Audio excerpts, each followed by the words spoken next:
countryside is on display. Pack up your caravans. We'll travel down a great highway through our wide sun-blessed land. The Leylands, Australia, great Aussie holidays. Australia, let the Leylands show you the way. The Leylands will show you Australia. Let the Leylands show you the way. This expansive lake of salt is one of several known as the Pink Lakes. They're just south of the Murray River in Victoria, and although they don't look particularly pink at the moment, they do indeed take on a very pink hue under the right lighting conditions. The pink colouring comes from a form of algae which precipitates into the lakes from the surrounding sandhill country. On our caravanning odyssey around Australia, we've just completed a leg along the Murray River. From here we will journey south from the Pink Lakes to reach the coast in South Australia. There we will follow the coastline east into Victoria with an occasional diversion here and there. So relax and enjoy the ride with us as we continue our journey of discovery. Along the way we'll investigate Kingston, see the amazing Mallee Fowl, the blue crater lake at Mount Gambia, giant king crabs at Portland, get up close with fur seals and travel along the Great Ocean Road.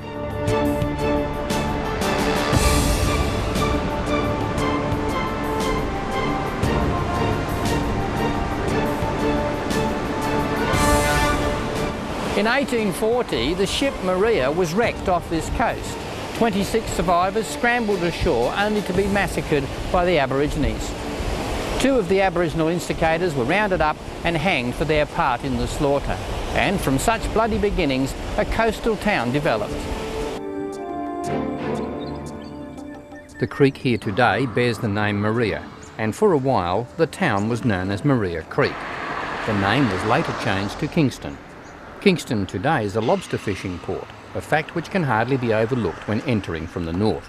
Larry the Lobster greets all visitors on their way into town. This is also a tourist information office and a good place for visitors to start their investigation of the region. Kingston's links for the sea are everywhere.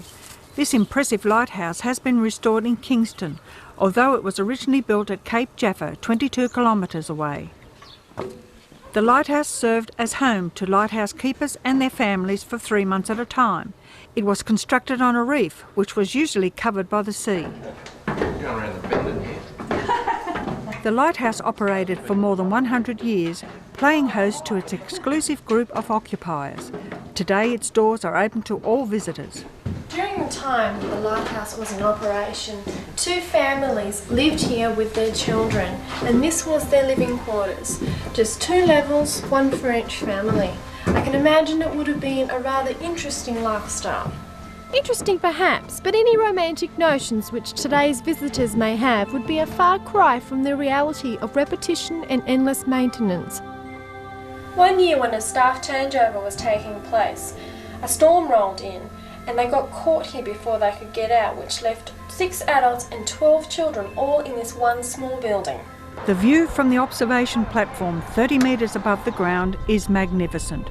From here on the distant horizon is Cape Jaffa, the original rocky offshore platform where the lighthouse was built. The glass lenses and prisms had to be cleaned meticulously every day, all 1,728 of them. They also had to be shielded from the sun during the day for fear of igniting a bushfire up to 8 kilometres away.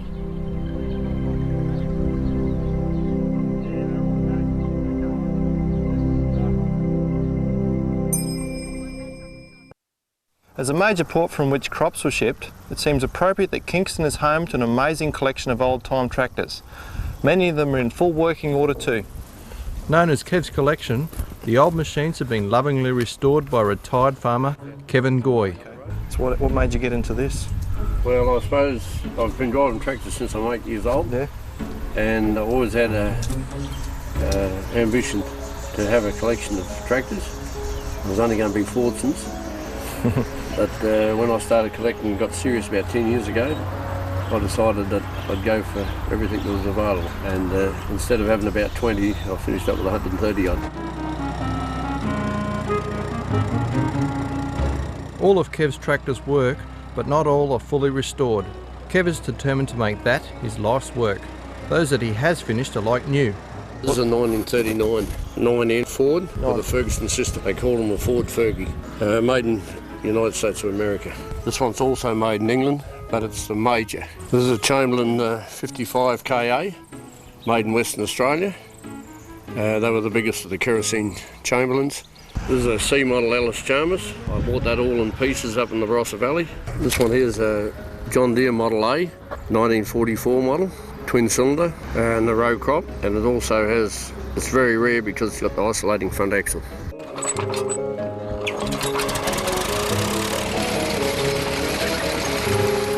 The strangest oddity in Kev's collection is an amazing tracked machine from the 1920s.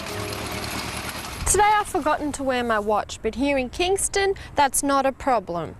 As long as the sun is shining and I stand on this spot, on this particular rock, all I need to do is see where my shadow is cast and I can find out what time it is. This is a huge sundial, one of only 8 in the world. 8 big enough to stand in, that is. Don't forget in summer to allow for daylight saving.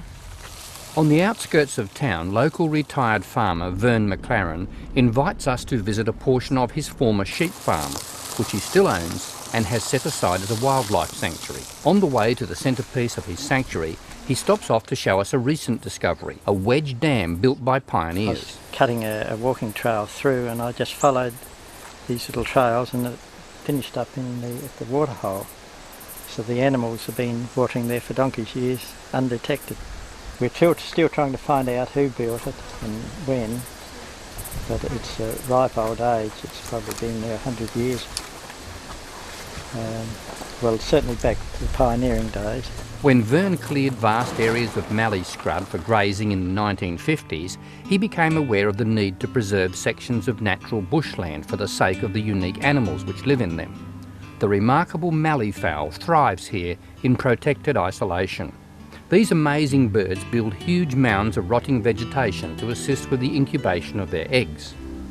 The eggs are laid within a depression then covered with leaf litter. Both birds continually tend the mound during the 50 days of incubation. The male uses its heat-sensitive tongue to test the temperature inside the mound. They continually add and remove the decaying vegetation to control the temperature, which must remain within 2 degrees of 32 degrees.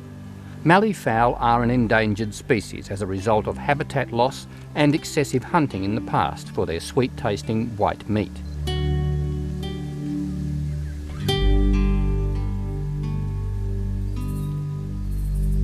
The Mallee fowl is now a protected species, which may owe its long-term survival to sanctuaries of the kind Vern has set aside. Agreeing not to reveal the exact whereabouts of the sanctuary, we return to Kingston, collect the caravans and set off east along the coastal road toward Victoria. Next stop, Mount Gambia. Let the Leylands show you the way.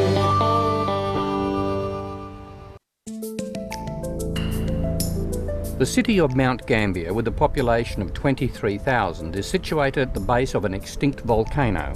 When it was active, the volcano had 3 craters, all of which are now lakes. The highest and most dominant peak on the rim which surrounds the cluster of lakes is Mount Gambia.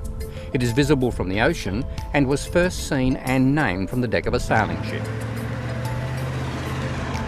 Upon our arrival in town, we skirt by the most famous of the crater lakes, the Blue Lake, and check into our caravan park. From here, it's a short walk to inspect the truly astounding, vibrant blue lake. The blue colour is the natural hue of the water, but only appears at its most intense during the summer months. The crater holds 36,000 million litres of water and is the town's water supply. To reach the surface of the water, we descend in a small lift from the pump station.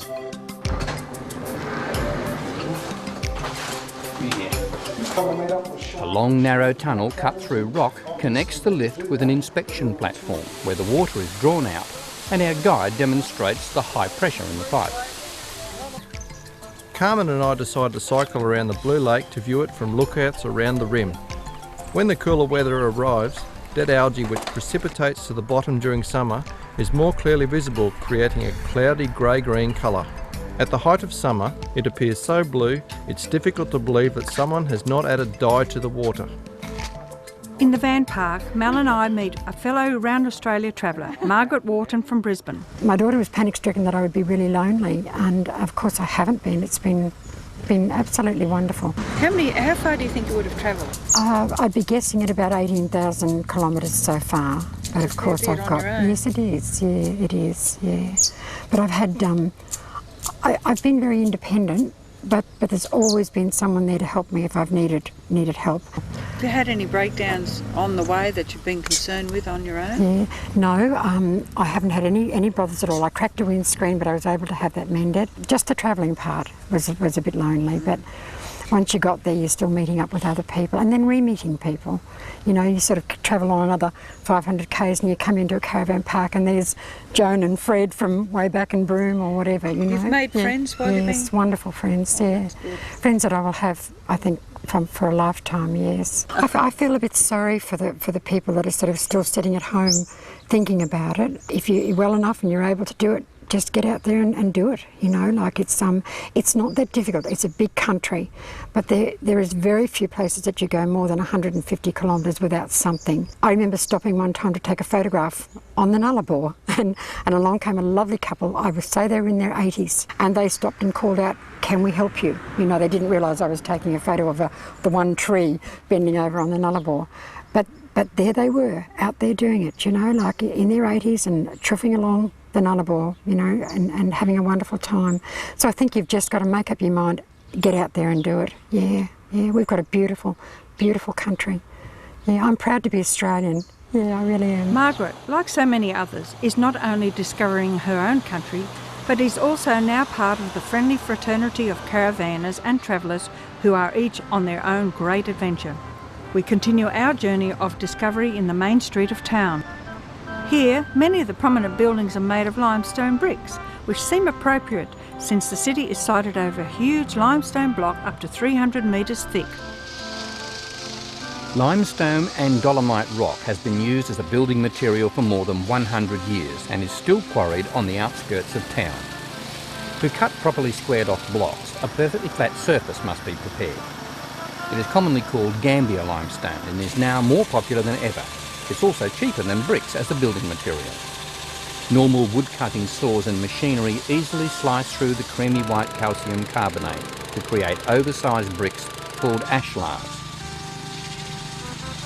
The excellent acoustic and insulation qualities made it popular with architects of yesteryear. They used massive 2-ton blocks, as quarry manager David Earl explains. Hear that stone tapping? Yeah. Hollow. That's the sign of good quality stone. If you can get a ring out of the stone like that, it means that it's not a totally dead product. All right. Hear that ring? Yeah. Yeah. And there's not much stone around these days like it. The best quality stone has been quarried out years ago. These big blocks, pre-modern machinery, were cut out by hand, and the guys at the time, they used to climb ladders up the face of the quarry with big cross-cut saws and just cut down the face of the quarry, come in with the old crane trucks and pull them out of the face of the quarry this size.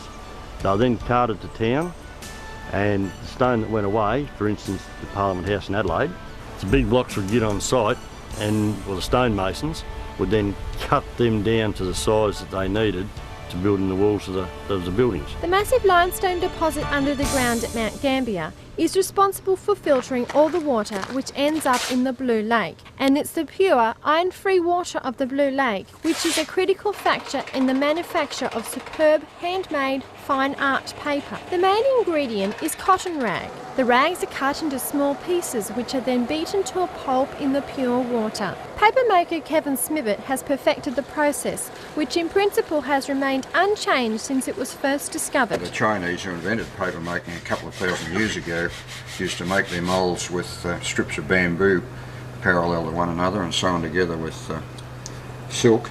And in Europe from 1160, when they started making paper there, the early moulds were wires parallel to one another, and that's called laid paper because you've got wires laid side by side.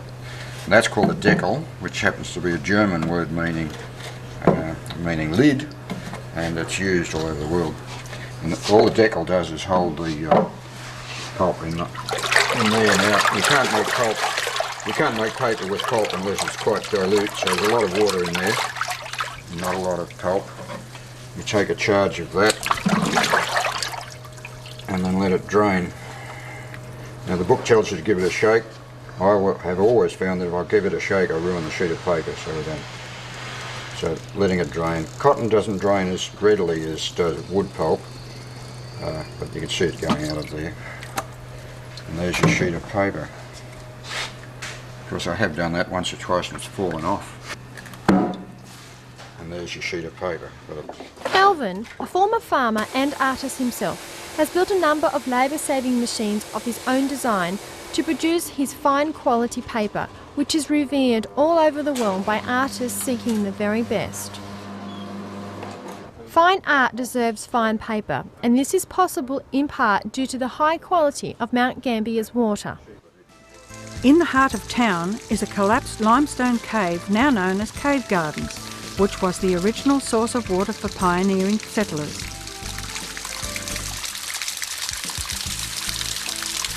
Stormwater from the city streets flows into this and other sinkholes around town.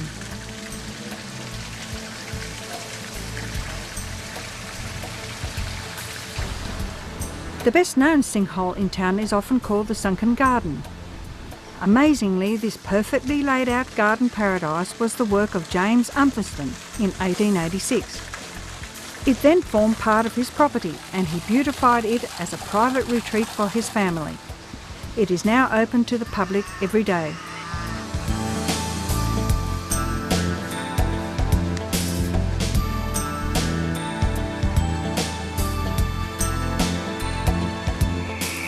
And if you come here after dark, you might be lucky enough to see some possums.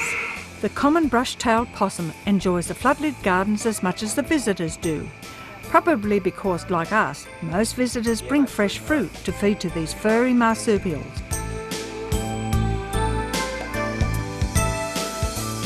Some folks rate a night visit to Umferston Sinkhole as the highlight of their Mount Gambier visit. Next stop, Portland. Let the Leylands show you the way.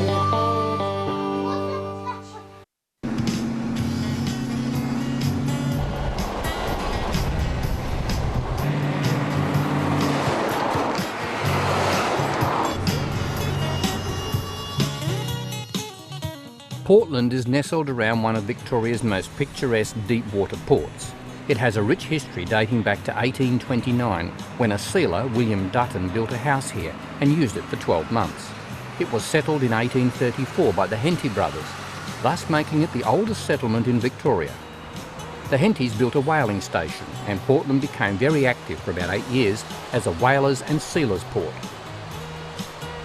A visit to the Portland Maritime Discovery Centre provides an insight into life in the whaling era. The skeleton of the juvenile southern right whale is the centrepiece, providing some idea of the size of these giants of the sea.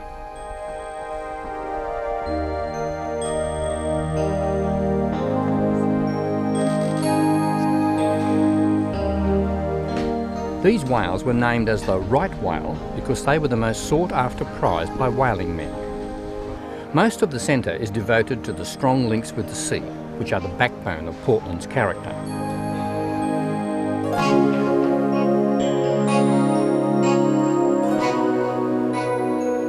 Fishing boats of old and the men who worked on them are represented not only in graphic photographs from the past, but also in restored vessels bobbing about in the bay. The present-day fishing fleet is much more modern, as most of the catch comes from deep-water operations. A visit to the Fisherman's Wharf is always rewarding for those who love the sights and sounds of a harbour. On this occasion, we're lucky enough to encounter a boat coming in with its daily catch. Around here the crabs are huge. No wonder they call them king crabs. They weigh 7 to 10 kilograms each and have nippers large enough and powerful enough to cut a man's arm in half. In spite of their impressive appearance, they only yield about 20% of their body weight in edible flesh. Yeah, you catch them in cray pots, just normal cray pots, and they use mainly use cattle hocks for bait. A friendly fisherman provides us with a plentiful supply of another of the region's specialties.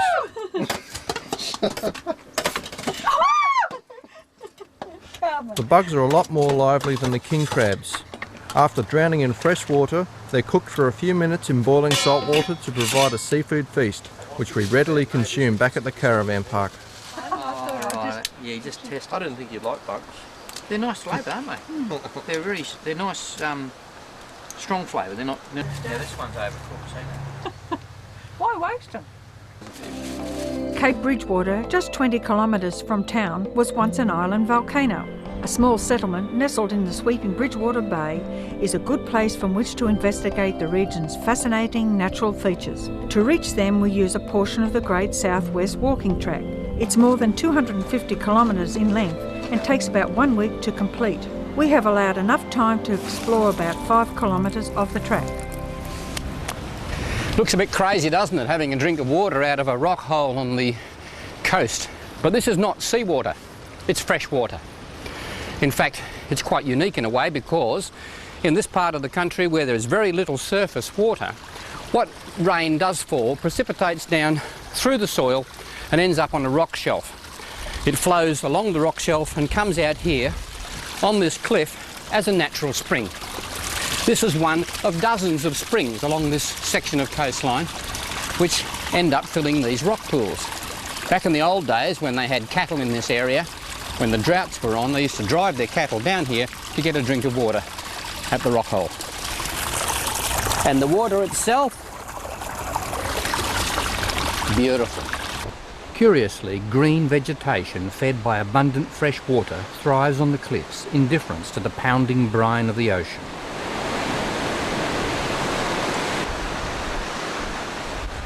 Had we been walking here thousands of years ago, we would have been in a lush forest. The trees were smothered by a giant creeping sandhill, which has since eroded away.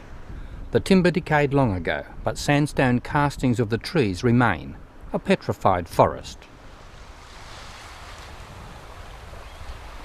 Just around the corner from Cape Bridgewater, there's a colony of Australian fur seals, and we can get to see them up close. To do this, we take a Seals by the Sea tour in an inflatable boat. There you go. Right.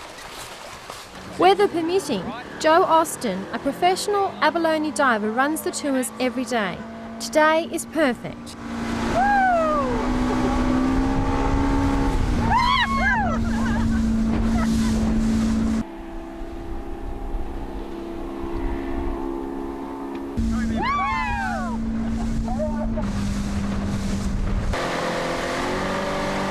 A short 3-minute jaunt brings us to the seal colony site.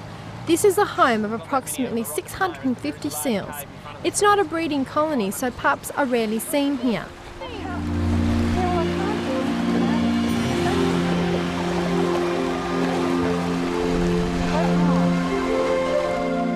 By seal standards, this is considered an easy and safe rock platform. About half of the seals here are old and past their prime. The rest are juveniles, yet to reach maturity. In a way, it's like watching the grandparents in a retirement village as they in turn keep an eye on the playful teenagers showing off to the human visitors.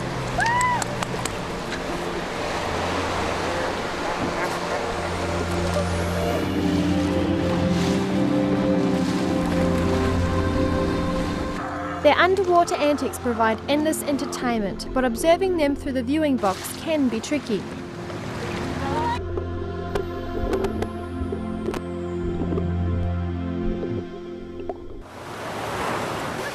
A huge cavern open to the ocean swell contains an additional rock ledge and provides protection from wild seas.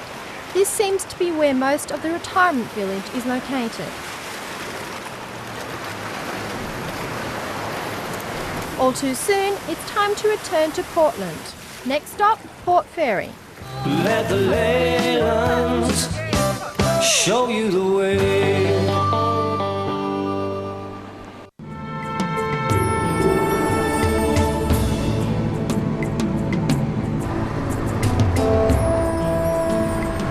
feature of this part of Australia is that the fences look different. Traditional barbed wire has been replaced by rock walls. When settlers first came to this part of Victoria, they found that the country was covered in volcanic rock. Most of these settlers came from England, Ireland, Scotland and Wales, and they brought with them the skills of a koan. The koan is a dry stone wall builder, and if you travel through this part of Australia, you'll often find evidence of their trade along the side of the road. A talented koan would not only build a sturdy wall, but also clean out the paddocks of unwanted stone at the same time.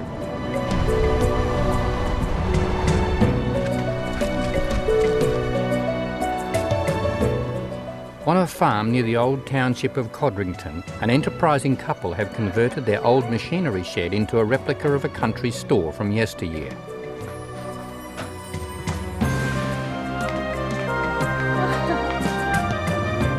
It's filled with everyday items from the past, including high fashion articles and relics from the pioneering days of farming, which seem primitive by the standards of today.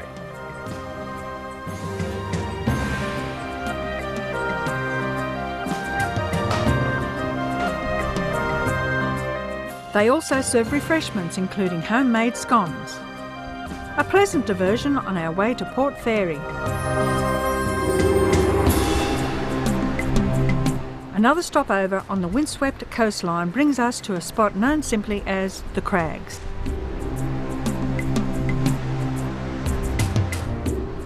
Here, nature has battered, sculpted and forged solid rock into both beautiful and grotesque shapes.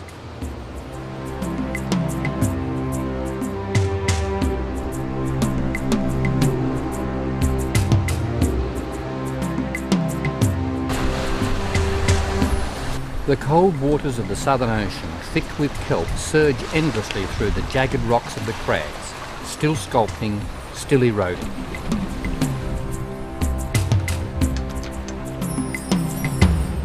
Port Fairy, just down the highway, was once a whaling town too. Its oldest building was once a whaler's home, and the streets are lined with buildings classified by the National Trust. The remains of an old fort on Battery Hill bristle with huge guns, originally installed to defend Australia from an imagined Russian threat in the 1880s. Battery Hill also has a Flagstaff signal station, where signal flags are flown to communicate with approaching vessels.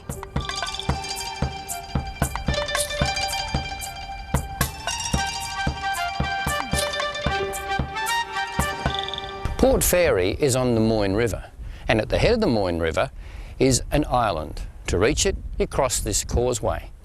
Now the island is rather special because this is the nesting site for about 90,000 birds.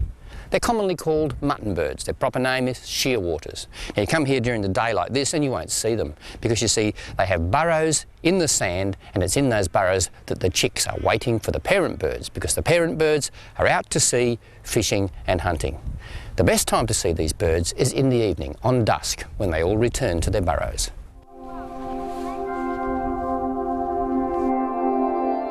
The short-tailed shearwaters come crashing into Griffiths Island from the night sky, heavily burdened with the day's catch.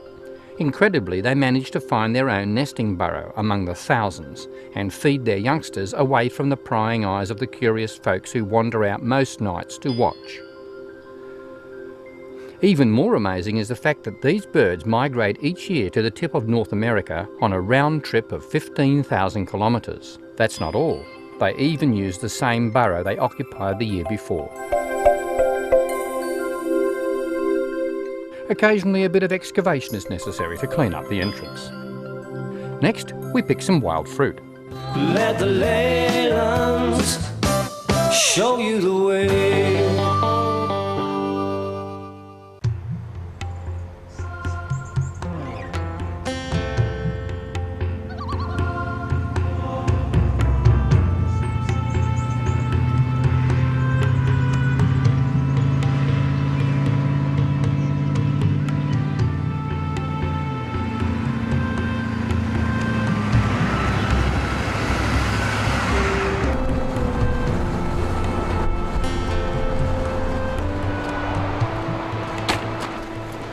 Want to go blackberrying? There's plenty of blackberries out there. Oh yeah? Well, get your bowl. All right. A feature of Victorian country roads are the blackberry bushes which frequently line them. It's said they were introduced by homesick English settlers to provide a familiar habitat for rabbits and foxes, which were also introduced. All three are now a curse, but at least the blackberries offer an amusing and tasty diversion from the highway.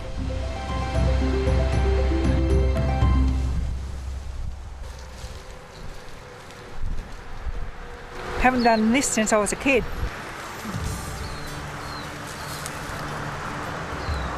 We had fun picking those blackberries. Now I'm going to make a blackberry and apple pie. After washing them, I'm gently simmering them in a saucepan.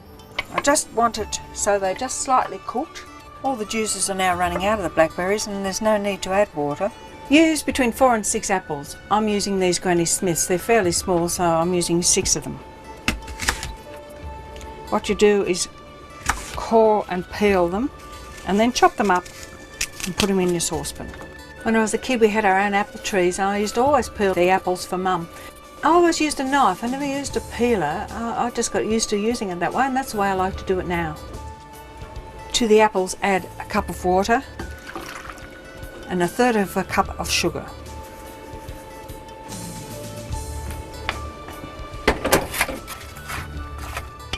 Cook the apples on a gentle heat and stir occasionally. While the fruit's cooking, I'm going to make a pastry case and I'm using a packet mix for that. It's very handy when you're in a caravan. As it's a sweet pastry, I'm adding 2 tablespoons of sugar. Make a well in the centre and add 1/2 cup of water or whatever it needs to make a nice stiff pastry.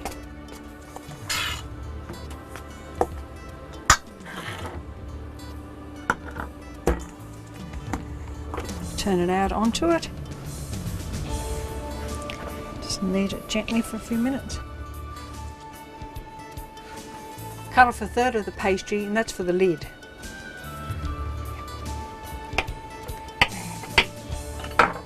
I'm going to roll this out to make the base.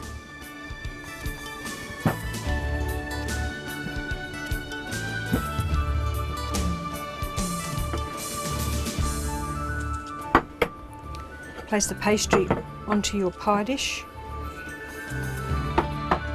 Ease it in.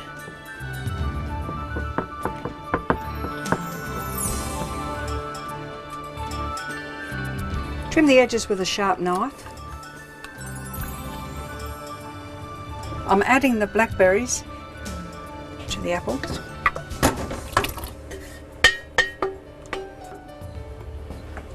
Makes a nice mixture now of blackberry and apples. Add the fruit to the pie. Be generous with it. It looks yummy. Paint the edges with a little milk so when you put the pastry top on, they join okay.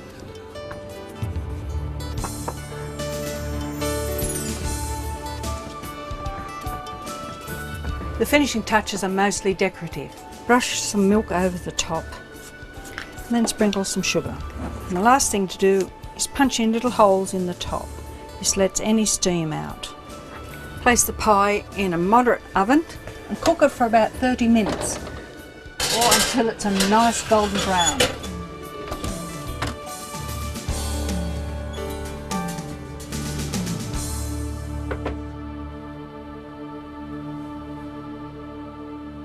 This is the moment I've been waiting for.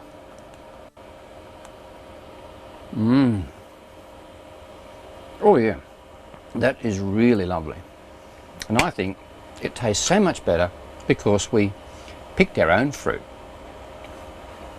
Or at least it seems that way. That is yummy. Let the Leylands show you the way. In the 1880s, the port of Warrnambool handled more cargo than the port of Melbourne. Today, it's the 5th largest regional city in the state. As a tribute to its maritime past, Flagstaff Hill Museum has been developed to show visitors what life was like in a 19th century coastal village.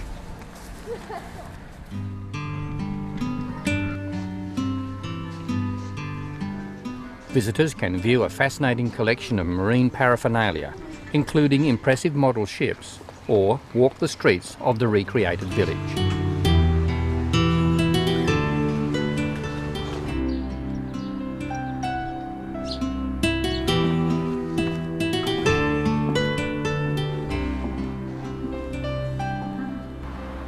The waterfront area is complete, down to a genuine, fully restored sailing ship.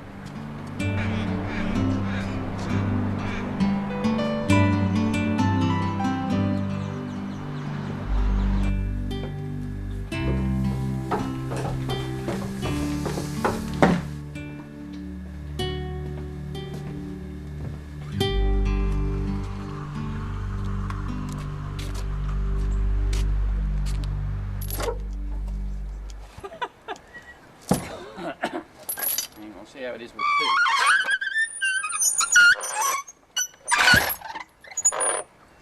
Geez, that's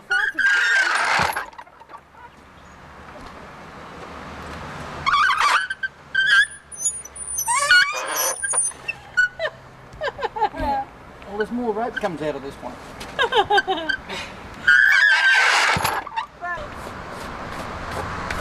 You're absolutely filthy now. Well, I don't wash them. Men. Women. If you're going to plan a trip to Warrnambool, perhaps a good time to come here is when the Winter Festival is on. It's actually a fiesta, and on a Friday night they have a street festival like this. It's a great place. As long as you don't mind crowds, it's good. And if you like food, this is the place to be. There's plenty of food here. It's all being cooked, in fact, along the sidewalks. The smells are a little bit tempting, and this is only just the beginning.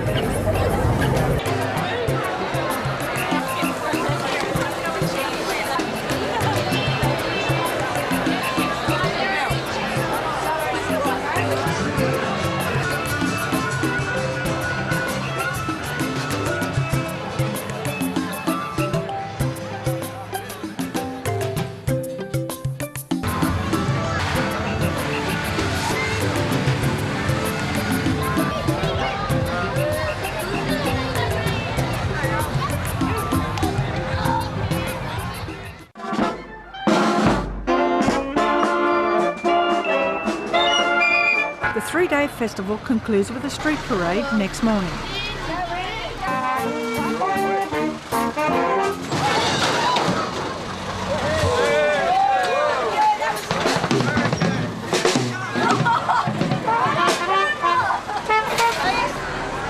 All ages and ethnic interests are represented, including Warrnambool's connection with the Chinese, who came here during the Victorian gold rushes.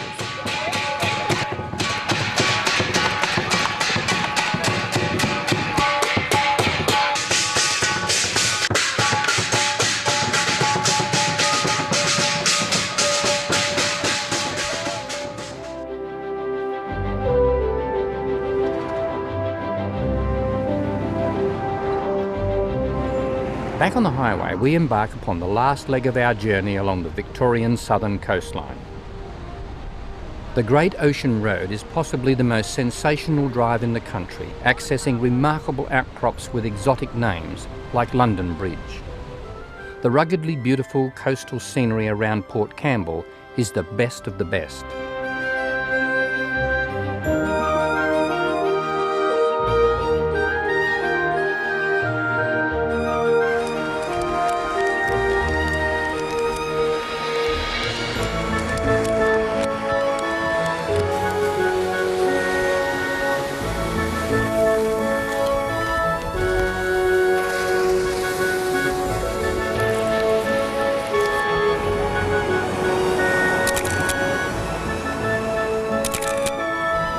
I just love taking photographs.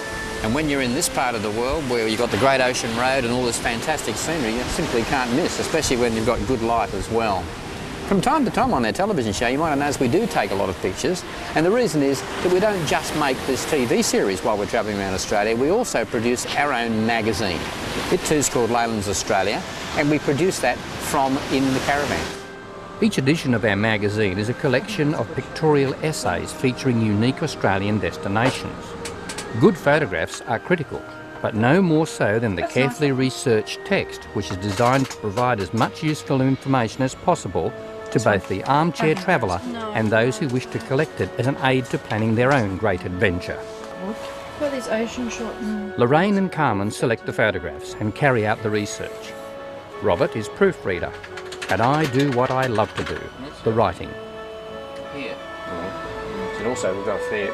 It probably represents the only magazine in the country which is totally produced in a caravan. We put out a new edition every 3 months, and they're sold in newsagents throughout the country.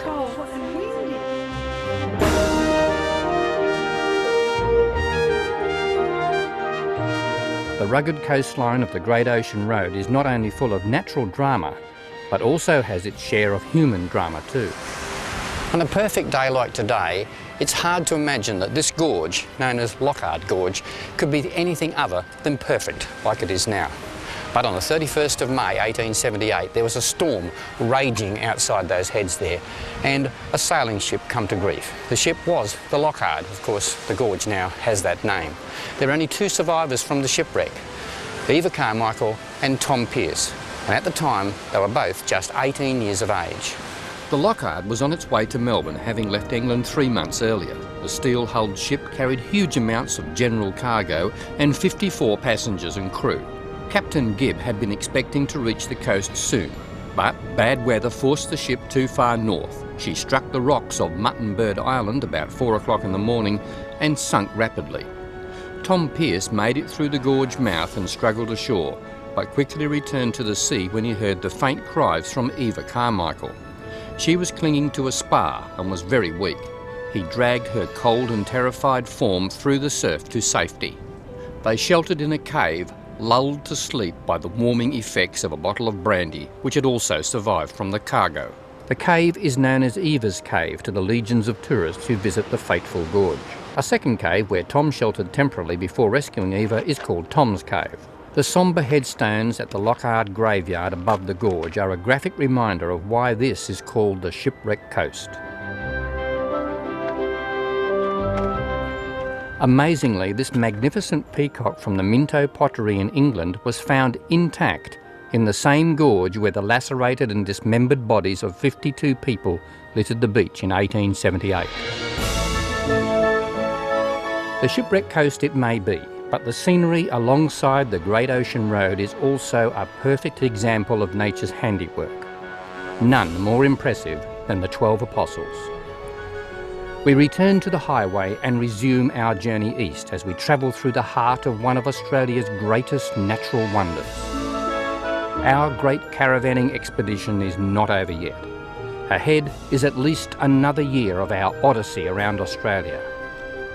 The adventure continues.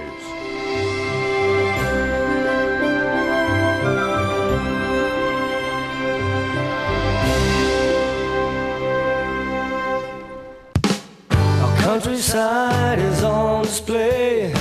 Pack up your... For great travel information, why not collect Leyland's Australia, the magazine? A new one will be in your newsagents every 3 months.